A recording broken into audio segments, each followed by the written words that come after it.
Welcome to Islamic Life Coach School Podcast. Apply tools that you learn in this podcast and your life will be unrecognizably successful. Now your host, Dr. Kamal Akhtar. Hello everyone. Peace and blessings be upon all of you. I am super excited about today's episode because today marks the 100th episode. Thinking back and trying to figure out what it is that I want to talk to you guys about, I re-listened to a bunch of my podcasts and it turns out that all of them are so good.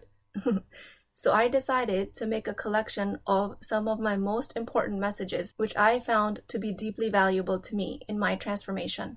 Occasionally, I myself listen back to these podcasts and figure out where it is that I still need work. Because every human being is a constant work in progress. Not because that there's something wrong with them, but because that is the nature of this life. With that, I present to you some of my most important messages that I've so far delivered in the 100th episodes. Please enjoy. This podcast is Mental Health 2.0 or Exceptional Mental Health. We always talk about mental health in terms of mental illness, and there is a rise in mental illness diagnoses during the pandemic. I believe most medical models are based on illness, and I can demonstrate that based on one question. When I ask people if they think they're mentally healthy, and the answer they give is usually in terms of mental illness. Most will say, since I don't have a mental illness, I must be mentally healthy. And that, to me, is a very low standard. And I have mentioned this before, that the lowest of the low standard of mental health is a lack of mental illness. This is most commonly and generally accepted societal standard of mental health. So the next level, which is slightly better, of the definition of mental health is a person's condition with regard to their psychological and emotional well-being. Okay, so this is a little better. It has words like emotion and well-being in it. So it is a level up from the previous definition, but I'm going to take it to even a higher level in just a minute. First, let's talk about why mental illness diagnoses are so prevalent in our society, and I'm going to say that is because as soon as a human being starts to experience an emotion that is uncomfortable for them, first of all, they self-label as anxiety, depression, and then they get approval of the diagnosis from their doctor, from their friends, from the media, and in many other cases, that we as a medical community and as a society in general label a negative emotion as a disorder, and we want a quick fix pill to immediately numb out of the state because we are uncomfortable with feeling that emotion. In reality, life is about a range of all emotions. Creating a mental illness diagnosis out of an appropriate human emotion is injustice to being human. Simply and purely human. So going back to my second definition of mental health that defined it as psychological, emotional well-being, that still has an undertone of an expectation of well-being 100% of the time. But that's unrealistic. The human condition calls for negative emotions. But according to this definition, where mental health means psychological and emotional well-being, it would mean that the time that the humans are feeling a negative emotion, you do not have mental health. But again, that is wrong. Just because you're struggling with an emotion does not mean you do not have mental health. As human beings, this definition obviously induces some resistance because we don't want to identify having a mental illness just because we don't have well-being. But what if we said that well-being includes the whole spectrum of emotions? So that would mean the best news is, in this case, that human emotions that create negative sensations in your body do not mean you have a mental illness. In other words, you can be experiencing a negative emotion and also be in a state of well-being. How cool is that? So negative human emotion does not mean mental illness. That is music to my ears. That's such good news. If you're feeling any resistance to this definition, it's possible you're still in a space where you think your circumstance causes your feelings. So at this point, I'll offer you a third definition of mental health, which is less glamorous, but is the most useful. Mental health is having a spectrum of human emotions and knowing that you have control over them. And since at Islamic Life Coach School, just mediocre mental health is not good enough, we strive for exceptional mental health. And that comes from self-coaching. The formula and the model I teach you guys will help you create superior mental health and a life of your design. My definition of exceptional mental health is a managed mind. This is a skill that can be learned.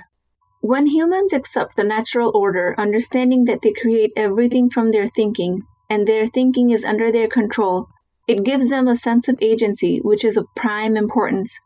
Choosing thoughts of higher brain or the lower brain origin will create results accordingly. This sense of agency leads to managed mind, which is exceptional mental health, regardless of the emotional state you're in, which can be an appropriately negative emotional state depending on what the situation calls for.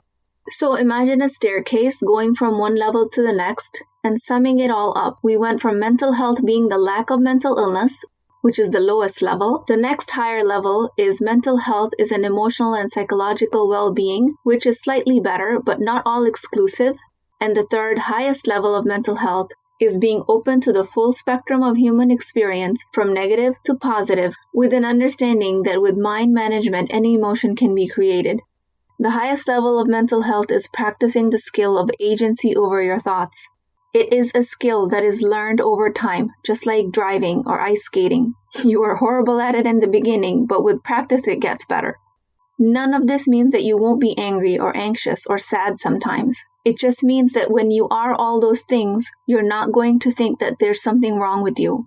You will have the insight that you're creating those emotions from your thoughts. And exceptional mental health is about being able to tell the difference when it is appropriate and inappropriate to create these emotions. So going with this definition of exceptional mental health, we come to learn that it is available to the majority of the people on the planet, even for the people with a diagnosis of mental illness that are on treatment. I pray for the best of mental health for all of you. I pray that Allah subhanahu wa ta'ala gives us insights into our own mind so we can tell when we are creating an emotion appropriately and when we are in error. I pray to Allah subhanahu wa ta'ala that our nafs and shaitan's whispers do not lead us astray in this path of skilling up to our next best level of mental health. Today we're talking about being ashamed or modest. Which one is it? And how any of these play a role in the development of a woman's career. Shy in a classic sense is defined as frightened, timid, or showing nervousness. Ashamed is embarrassed or feeling guilt because of something one has done, or a characteristic one has. Guilt is a feeling responsible for a perceived offense. Modesty is being unassuming about one's achievements, or modesty is also behavior to avoid indecency. None of these actually define haya completely, only parts of them do. The only word that encompasses what I'm trying to convey here is the word haya. Haya itself is a very encompassing term. It partly carries meaning of shame, shy, modest, and even guilty conscience. One of Allah's name is Al-Hayyi. At the Al-Maghrib Institute, Sheikh Ammar al-Shukri, he says Al-Hayyi is the one that is shy and modest and the one that conceals. He is ashamed of not answering the dua of the believer before his hands go down. That is so profound. If Allah can be shy, so can we. So haya is an encompassing concept that keeps anyone from doing anything immoral. Some scholars define haya as an internal emotion that causes one to avoid doing what is objectionable. What that translates into coaching terms is that it is just the internal emotion that urges you to take notice of your thoughts and actions. This is the only role shyness and a sense of modesty is supposed to play. It's supposed to be a warning sign that you are getting off track, a warning being given to you by your body. This goes back to the experiential definition, the experience of being human.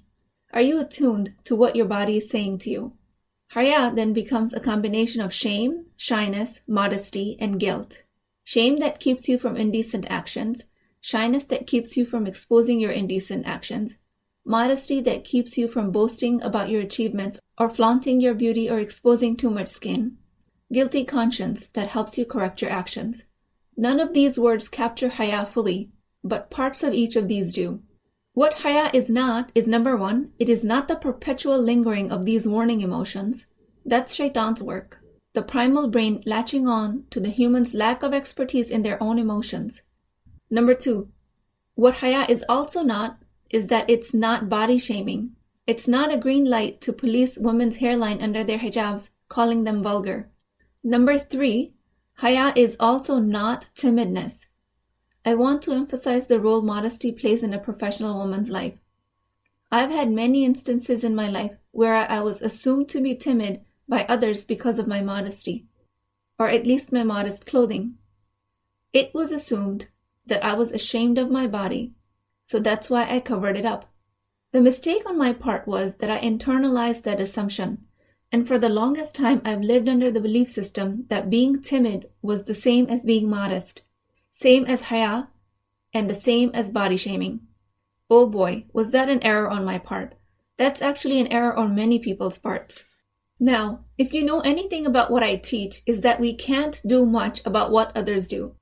So now when people assume that I'm shy because of my hijab, because of my modesty, if they mistake me for being timid, they are proven wrong very quickly. Now, if I am to ask you something, and you were to answer me honestly, most of you, when you are listening to this podcast, are thinking about haya only as it applies to women. If you're socialized in the Western society, if you understand the English language, which I'm assuming you do since you've made it this far in the podcast, I can bet that your default picture of haya is of a woman being modest, and on top of that, a woman wearing a hijab. Haya and hijab are literally synonymous in our heads, thanks to social programming. Let me tell you this. When the Prophet, peace be upon him, praised someone for their haya, it was Uthman radiallahu anhu. You would think, based on how we are programmed today, that he would be praising a woman, but he praised a man. Haya is not just a woman in hijab. Belief that modesty only applies to women is so ill-founded, mostly because it revolves around the notions of body shaming. A very common misconception is that Islam promotes body shaming and thus asks women to hide it. We know that quite the opposite is true. Islam holds women's bodies in the highest regards, and you protect something you regard to be valuable. Modesty for women is a part of haya. A good example of this is very commonly cited ayah from Surah An-Nur, chapter 24, ayahs 30 and 31, which talks about how both men and women should lower their gaze and guard their modesty. Haya is not timidness.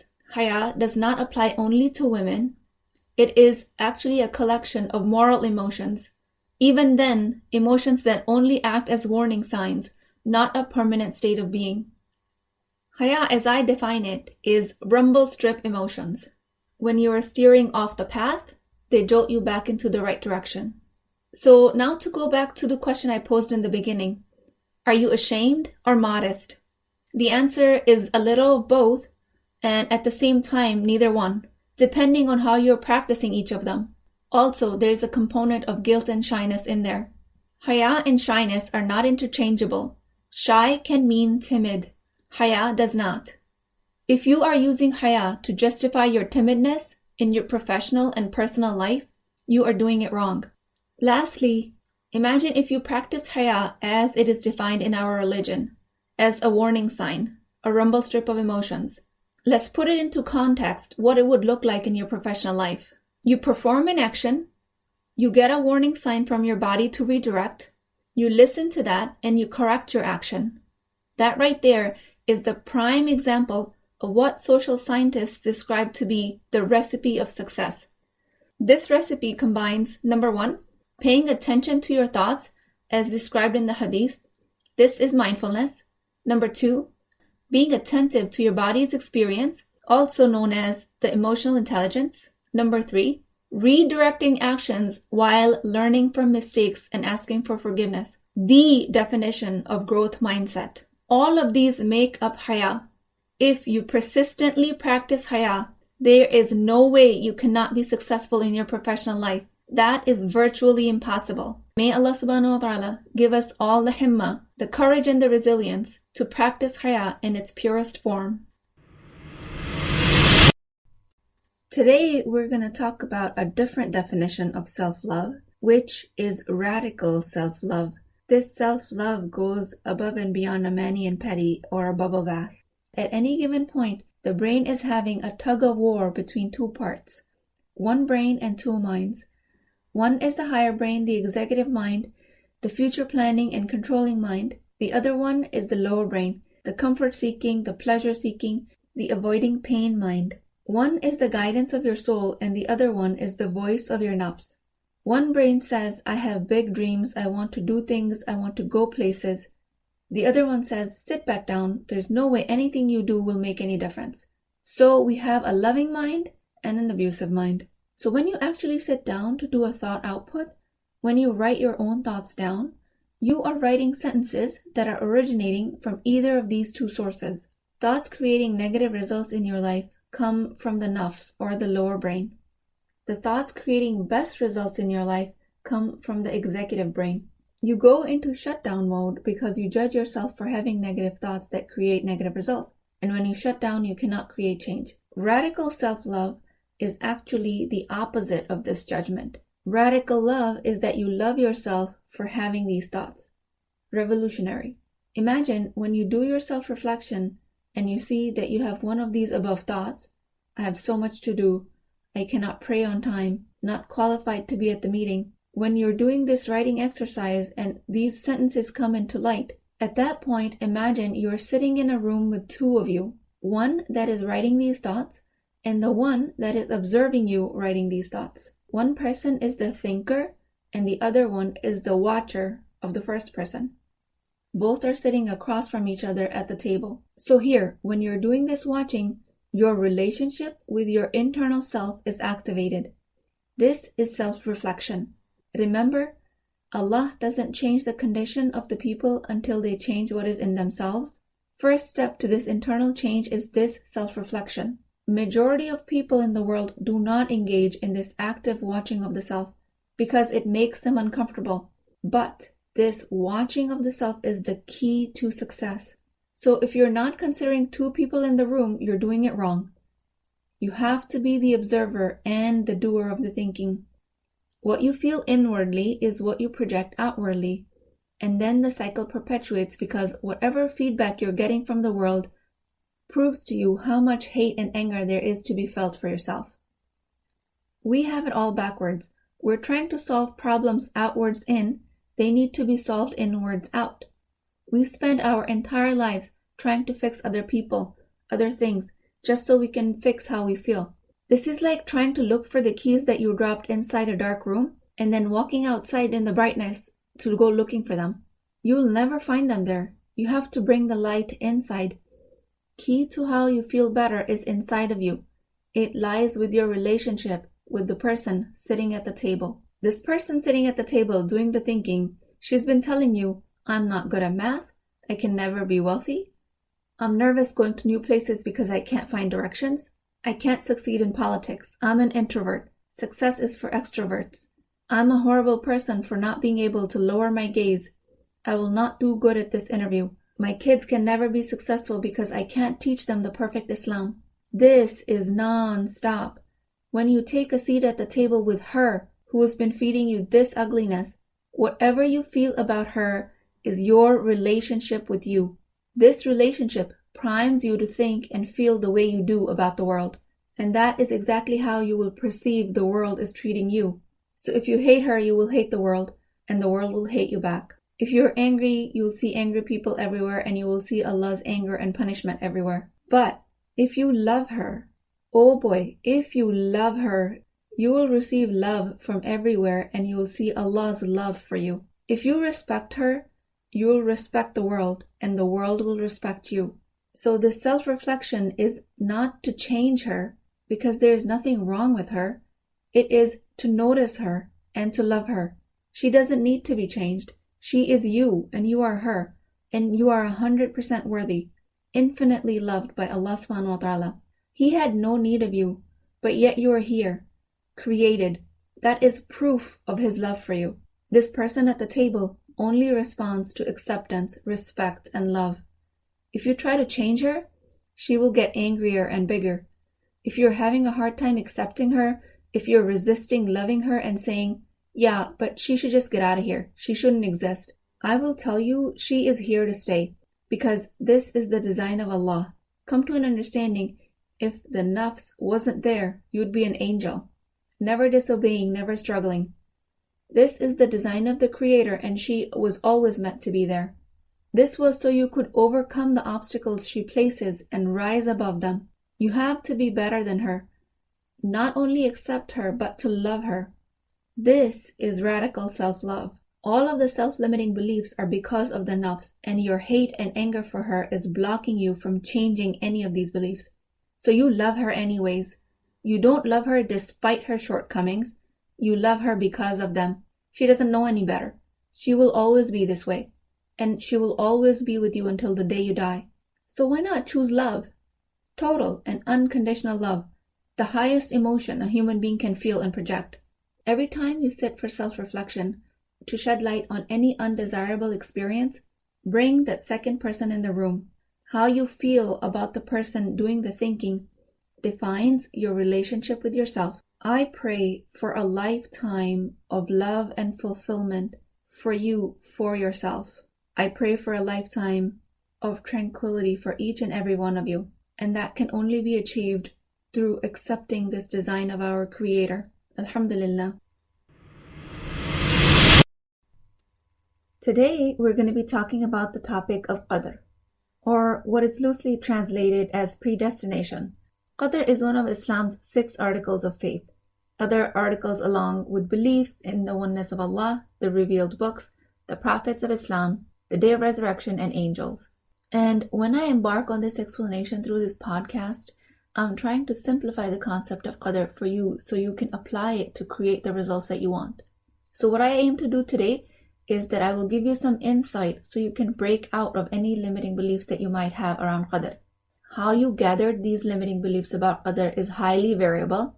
It is different for each individual. It depends on your upbringing, your culture, experiences of your caregivers, and of course many other factors. But as always, if you decide not to break your limiting beliefs, that will not cut it on the day of judgment. You cannot use your ignorance about the concept of Qadr as a get out of jail card in Akhirah. So for simplicity's sake, I've divided the concept of Qadr as it applies to the past, present, and the future. The past is tangible and quantifiable because it already occurred. What happened to you in the past is a neutral circumstance. Also, the past was supposed to happen exactly the way it did because that's how it happened. No force in the planet can change that. That was your journey to take. It was written for you.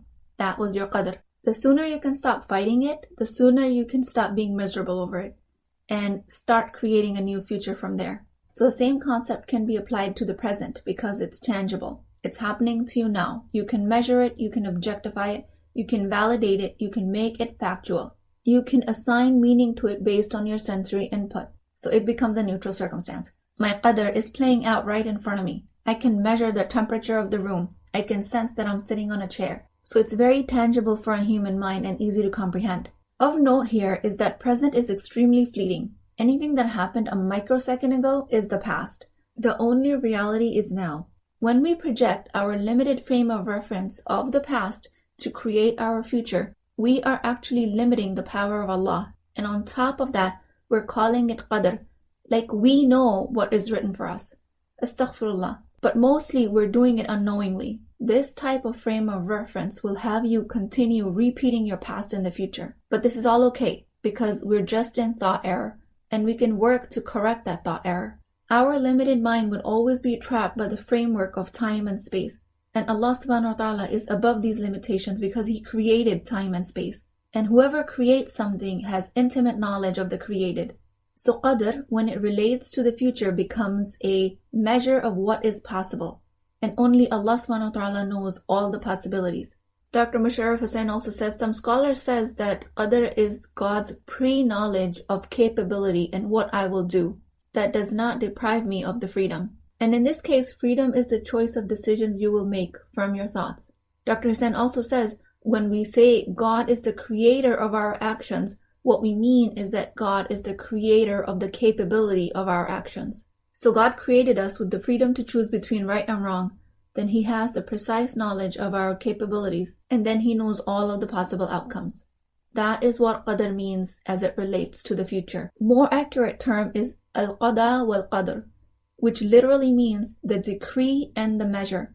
Only Allah has full and precise knowledge of your capabilities and your Qadr as it relates to the future. You have the freedom to create any future you want through the freedom of your thoughts. Only Allah, the All-Knowing, already has the knowledge of it. Sheikh Yasir Qadi says in one of his lectures about Qadr that it is not ever used to justify a future action. Example he gives is that if you tell yourself you're not going to find work because if it was Allah's will, He will provide for you, that is not the correct thought process. You have to get educated. You have to go for interviews. You have to apply for a job. You have to put in the work. If you're lazy and you don't get out of bed until 1 p.m. and you don't have a job, you can't say it was your Qadr Ironically, this is how we act if we are in a difficult situation. We expect things to happen for us while we keep choosing thoughts from our limited frame of reference, and we call it our qadr. I want to scream, but I'm not going to. Like I said, I'm very passionate about this subject, so I'm going to try and explain it as logically as possible. Jason Parrott is a fellow at Yaqeen Institute, and he writes about qadr as providence, and he says, definition offered here is based upon two sets of texts in the Quran and Sunnah. Texts that speak of decree in absolute and unchanging terms, and texts that speak of modification to that degree as it is brought into being. These two sets of texts seem contradictory on their face, yet they are two aspects of the same reality, whose apparent contradiction is only the result of the human mind's limited frame of reference. Oh, this is so good. And he goes on to say, imagine for a moment that you jumped out of a plane with a parachute. You have two inescapable destinies ahead of you. You will pull the parachute and live, or you will fail to do so and die. Both of these possibilities have been decreed for you. There is no third option. There is no getting back to the safety of the plane. It is up to you to make the choice that will fulfill the destiny you desire. Oh, this is so good. So how can qadr be written in the preserved tablet where Prophet, peace be upon him, said that pens have been lifted and the pages have dried? And how can it be changed that we can choose our actions to alter the future? Again, this apparent dichotomy is only due to the limitation of the human mind, while Allah knows all the outcomes. Keep taking action, keep working towards the future you desire, and always remember each action starts with a thought. In Islam, we're also told that decree can be changed based on dua and righteous actions, so don't limit yourself. Do all of the thought work. Clean up all of the lower brain thoughts. Break up all of the limiting beliefs. Take action and surrender the outcome. Only Allah knows the outcome. You have no idea what is in your future. You create your qadr one thought at a time, one action at a time. So this way, you can actually create your own qadr, not because you have the power to write what's in the preserved tablet, al-lawh al-mahfuz, or that you have the power to change what Allah preordained for you, but because you do not know what is written for you. This is one of those times where ignorance is a bliss. You get to create your qadr because of your lack of knowledge or capacity to even know what is destined for you.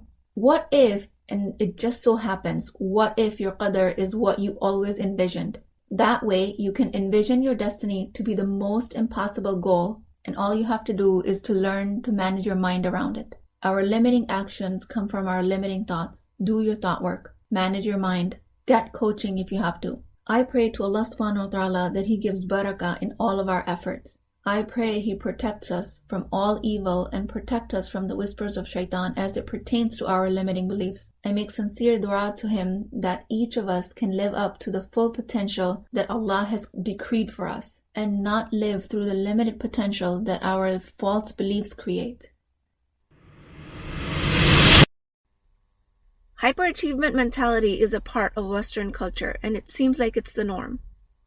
Everyone considers it to be normal to be always doing something and achieving if you want to be taken seriously. Furthermore, your feelings of peace, happiness, safety all only come from your thoughts, and all of your thoughts are optional. When we change circumstances like getting a new job, getting married, taking all the required actions, always doing, none of these things give us feelings of happiness and fulfillment. With each achievement or the object we acquire, it just becomes easier for us to think that these things make us happy. And we prove this true to ourselves over and over again when this new shiny object feels great for the time being, and then we set out looking for the next fix, continuing the cycle. This temporary relief that we get is the easiest way to get disillusioned into believing that getting this new goal accomplished is what made you happy. But soon after that, the brain returns to old patterns and starts finding flaws. That's the primal brain's job, to look for outliers that can cause harm. So in any given condition, after a while, it becomes harder and harder to find happiness because the brain is only presenting to you the things that are wrong. No amount of accomplishments, no amount of money, cars, size of a house, how perfect you thought your spouse was when you got married, can change this wiring. This type of wiring can only be changed by mind management. What is mind management and why is it important? As default, most efficient and least energy-consuming pathway of the brain is the one that's wired to think of self-sabotaging and judgmental thoughts, all waswasas. These little nuggets of thoughts, if not identified and dealt with, will start to appear factual with time. I will say it again, all thoughts are optional, they are not facts. So far, I reviewed all of this information because I wanted to make one point, and that is, you are not your thoughts. You are not your feelings. You're not even your actions. We create identities that are based on repeated thoughts. So like I said, self-critical thoughts come extremely naturally to us. We will start to think that we are incapable, we are inferior, and we are disadvantaged. And the cycle feeds on itself. And to break the cycle, I will tell you that you're not your thoughts. You're not your feelings. You're not even your repeated actions and behaviors. You are a soul that was breathed into you in the womb. And you were placed in this body so you can exist in this earthly world. The first soul that was breathed in was of Adam alayhi salam. His body was made out of clay, which is the earthly material that can carry the soul through the journey of the earth, and the body being the vessel. All of this to carry the vision of your soul to fruition. And your soul only has one ultimate vision, and that is to seek Allah. Performance, achievements, acquiring things of this world can be just steps in the ladder of ultimate realization that the soul only seeks submission to Allah subhanahu wa ta'ala. Use this concept to untether yourself from the downward pulling thoughts, feelings, and actions. If you mistakenly identify as being your thoughts, you are very quickly going to start to identify with the negative thoughts. Plus, you are not your feelings or emotions, no matter how intensely you feel them. Imagine the height of an intense emotion, like anger or rage, you're boiling over. Or imagine deep grief, you feel like you're collapsing internally. Imagine extreme love, you're bursting at your seams with the emotional energy of love. Still, you are not these feelings. You are not your emotions, either negative or positive. You are just experiencing them. And this is done through this beautiful design of an intricately complex body that you are carrying. I will go on to say that you're not even your actions, because it becomes harder to separate our identity from our actions because it is easier to objectively identify based on repeated visible behavior. I mean, what do you mean I'm not a bad driver? I can't even find directions properly. I keep taking wrong turns. I get anxious in traffic. What do you mean I can be athletic? I'm overweight. I never work out. I lose my breath just going up one flight of stairs. Your identity of a bad driver, a bad CEO, a bad mother is a collection of self-deprecating thoughts that led you to feel inadequate towards your skills, that proved through your series of inactions that you are a bad driver. It is not your ultimate identity. You're not a bad mom, a bad boss, a bad friend, bad. Insert anything you're currently believing to be bad at. You've just collected enough evidence because of repeatedly identifying yourself with limiting thoughts. The one distinct point I want to make in this podcast is that all of our current psychology that is identity-based is rooted in this world only. And that can be good and bad, and you'll find out why. If you want to become physically fit, an identity that belongs to this world, you have to start identifying yourself as an athletic person. So identity becomes your repeated actions. I am an athletic person as evident by my actions of going to the gym 4 times a week, running, and participating in team sports. Your identity of being an athletic person is a great quality, but still belongs to this world. Same as having your identity of a bad mom or a bad cook. Your identity of being a graphic designer, a photographer, being an IT consultant, a mother, a wife, politician, or a CEO, all belong to this world. All of these identities will serve you greatly for the goals of this world. And I don't mean it in a bad way. It is an excellent gift that psychology has given us so we can live a life of vision and purpose on this planet. In my coaching program, I teach my clients how to solidify their identities depending on their goals and when we can change them. And it's fascinating to watch people change the most hardwired identities, something that they previously thought was wired into their DNA. It turns out it was all just self-limiting beliefs that they developed over time. Using coaching techniques that are based on psychology and neurosciences, we can reverse them. But I'm making this point to say that we should keep the identities that serve us for reaching our highest goals in this world. and all identities start with thoughts. I am a great cook. I have a good eye for art. I am better at my job than most. Now, why am I telling you all of this? It's because when we start to see our identities as fluid, it helps us to build them to our advantage and break them down when they are at our disadvantage. So you are not your thoughts, feelings, or actions. You always have an option of choosing them as they help you reach your desired outcome. An ideal desired outcome is to please Allah subhanahu wa ta'ala and inshallah earn a place in Jannah. Keep your identity if it helps you meet this purpose. All of your worldly identities and scripts are fluid. All of them, including the negative and the positive, the good and the bad, fulfilling or self-deprecating. So choose them wisely. When you adopt an identity of a soulful worshipper and you continue to develop that skill, you create a life of ihsan. With that, I pray to Allah subhanahu wa ta'ala a life of ihsan for all of my listeners and for anyone who you guys come in contact with and for the whole Muslim Ummah in general. I pray that Allah subhanahu wa ta'ala continues to guide us towards being a soulful servant of Allah. I pray that He grants us tawfiq to create identities so that they're only for the pleasure of Allah. Out of many feel-good neurotransmitters, there's one called dopamine that gets released in anticipation of reward. Meaning, when you anticipate pleasure, that's when dopamine surges the highest. As per usual, humans have engineered life in a way that provides an intense, unnatural surge of dopamine. Sugar here is the biggest culprit. Social media outlets, shopping, video games, where every time you log in you collect a reward, all of that is cashing into your dopamine reward system. What we don't think about usually is that dopamine reward can also come from anticipating, let's say, decorating your home or looking forward to hugging a loved one. That bite of solid food after a long day of fast. Not all dopamine rewards are created equal. Kale doesn't have the same pleasure response as, let's say, a crunchy bag of chips. 20 plus years of marriage does not have the same dopamine response as the novelty of a new relationship. But, ironically, all of these are still related to a dopamine response. Anything that you've ever experienced as satisfactory or pleasurable has dopamine related to it. To make matters worse, dopamine doesn't know what's good for us in the long run. That's our higher brain's job. Dopamine is responsible for getting us out of the cave in anticipation of food and procreation so that we can survive. It doesn't know that engaging in either of these behaviors to access can actually kill us. This makes for a life where we consume instead of live.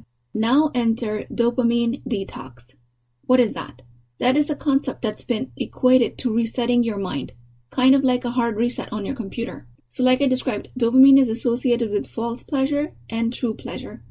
False pleasure is related to consuming artificially engineered pleasures, and this will have unintended harmful consequences after the behavior. This type of pleasure is followed by pain, and that pain is bigger than the one that leads you to the behavior in the first place. Same dopamine is also associated with true pleasure, and this type of pleasure will enhance your life. The original pain will diminish, and overall your quality of life will improve. You know the difference between the two. I just know that you know. That's one of the life's lessons that we learn just by being alive. So while you might know the difference, you just don't know how to switch from one to the other.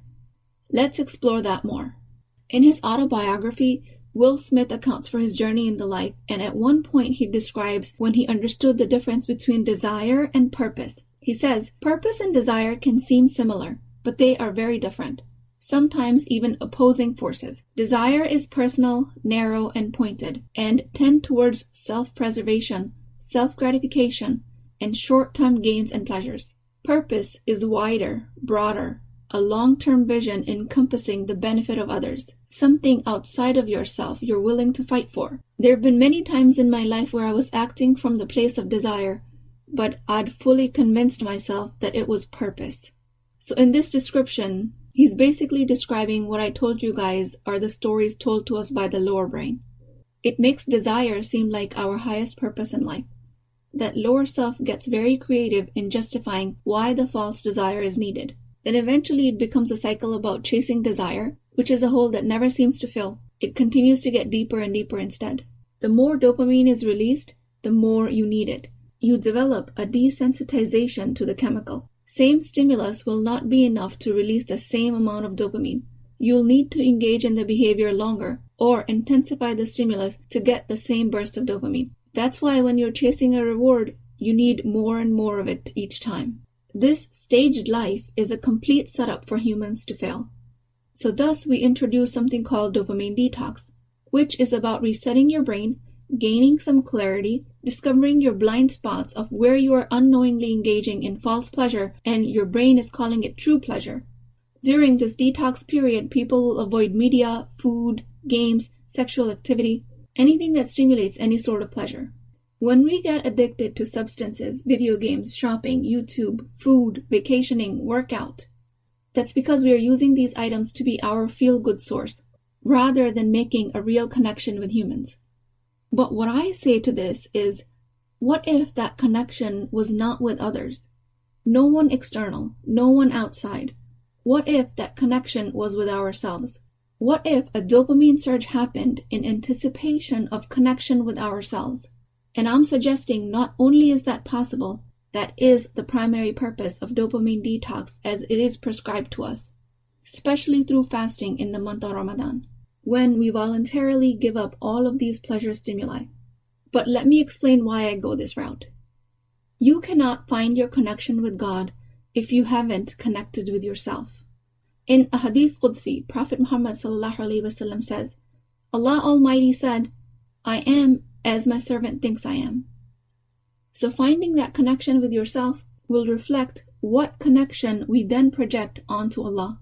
Author A. Halwa says in her book Secrets of Divine Love, by its very nature, parts of Quran will trigger you, because this revelation is like a pure mirror. You see in it what you bring to it. If you come with hatred and separation, you will see hatred of your own heart reflected back to you. If you come reflecting divine qualities of love, mercy, kindness, majesty, you will experience the taste of God's beauty. So this is very much about nurturing your divine qualities of love, mercy, and kindness to yourself, and then recognizing the love of Allah. So essentially, we reflect onto Allah what we have growing inside of us. And without dopamine detox, first, we never get to recognize that connection with ourselves, because we're compulsively engaging in things that inhibit introspection. And second, if we do recognize that connection, we don't like what we see. Most of the time, our self-language is around guilt and shame. When Allah subhanahu wa ta'ala gave us the prefrontal cortex and made us the best of creation, He instilled in us the ability to create a connection with ourselves. That is what we're seeking. That is what sets us apart from animals. And when we beat ourselves up for our natural shortcomings, and those might look anything like getting all the practice exam questions wrong, or not showing up fully as a leader, or not having clean uniforms for kids because we forgot to run the dryer, or just binging on healthy food when we told ourselves we wouldn't. When you punish yourself for your natural shortcomings, they compound. When you are harsh to yourself in any situation, we are literally chopping that connection with the self with an axe. And when that connection with your soul is severed, we then turn to others looking for that connection. We turn to substances of the world. The relationship we are seeking is with ourselves. Connection with Allah will come automatically. And after that, connection with others becomes secondary. It is super important, but still secondary. Dopamine of connection versus dopamine of material. Yes, society at large is addicting, but connection is more addicting. Most addictive connection is the one with yourself, because that is the way you get connected to the Creator. Practice mindfulness to the present. Process emotions rather than escaping them. I do believe dopamine detox is necessary in this world because this way we get to abstain from pleasure rewards, so then we can break the cycle of constant compounding effect. This is the way to escape the noxious cycle. All desire can be linked to dopamine, even the desire of connection. In Islam, we are not told to fast from connection. We are actually encouraged to create it. Use the act of ibadah of fasting to relocate the source of your dopamine to something as pure as experiencing the love of Allah. There is no dopamine hit stronger created in this world. I say that with full conviction. but I cannot demonstrate it with words. You have to experience it. So with that, since you're more educated on this topic, given that dopamine detox is not at all about detox, because you actually cannot get rid of this molecule, it is just about readjusting priorities and training your mind to visualize your highest goals. I hope you can use this knowledge to elevate your life, inshallah.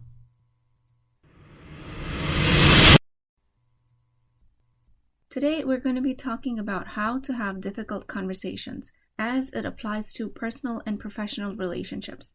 So first of all, difficult conversation is a thought. It is not a fact. You dreading having a conversation is because of your thoughts. The other person or the circumstance is neutral.